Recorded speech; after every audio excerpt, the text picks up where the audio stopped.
सिद्धार्थ गौतम, जिन्हें बाद में बुद्ध के नाम से जाना गया, एक राजकुमार थे जो प्राचीन भारत में लुम्बिनी नामक एक छोटे से राज्य में पैदा हुए थे। उनके पिता राजा शुद्धोधन चाहते थे कि उनका बेटा एक शांतिपूर्ण और समृद्ध जीवन जिए, इसलिए उन्होंने सिद्धार्थ को महल के आरामदायक दायरे में रखा, उन्हें दुखों से दूर रखा।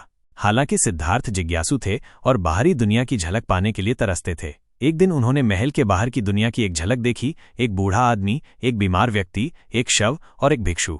इन दृश्यों ने उन्हें गहराई से प्रभावित किया और उन्हें जीवन के अर्थ और दुख के कारणों के बारे में सोचने पर मजबूर किया। सिद्धार्थ ने महसूस किया कि सुख अस्थायी है और दुख अपरिहार्य है।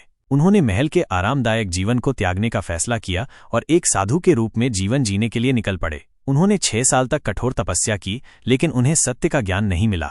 अंत में उन्होंने समझा कि कठोर तपस्या से मुक्ति नहीं मिल सकती। फिर उन्होंने बोधगया में एक पीपल के पेड़ के नीचे ध्यान लगाया। 7 दिनों और 7 रातों तक लगातार ध्यान लगाने के बाद उन्हें ज्ञान की प्राप्ति हुई। उन्हें समझ में आया कि दुख का कारण लालच, क्रोध और मोह है। उन्होंने इन भावनाओं को दूर करने का मार्ग खोजा, जिसे उन्होंने मध्य मार्ग कहा। बुद्ध ने अपने ज्ञान को दूसरों के साथ साझा करना शुरू किया। उन्होंने धर्मचक्र प्रवर्तन नामक अपना पहला उपदेश दिया, जिसमें उन्होंने 4 आर्य सत्यों और अष्टांगिक मार्ग का वर्णन किया। बुद्ध के उपदेशों ने जल्दी ही लोकप्रियता हासिल की और उनके अनुयायियों की संख्या तेजी से बढ़ने लगी।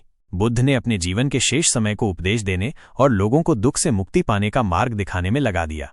उन्होंने अपने अनुयायियों को एक मठ में रहने और ध्यान लगाने के लिए प्रोत्साहित किया। उन्होंने कहा कि प्रत्येक व्यक्ति अपने भीतर ही ज्ञान और मुक्ति पा सकता है। बुद्ध का संदेश शांति, करुणा और अहिंसा पर केंद्रित था। उन्होंने सिखाया कि सभी प्राणियों के प्रति दयालु होना चाहिए और सभी जीवित प्राणियों के जीवन का सम्मान करना चाहिए। उन्होंने जोर देकर कहा कि क्रोध, लालच और मोह से दूर रहना चाहिए और ज्ञान और करुणा के मार्ग पर चलना चाहिए।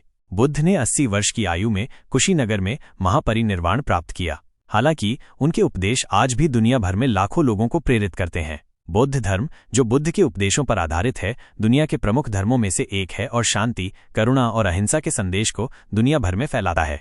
की पॉइंट्स।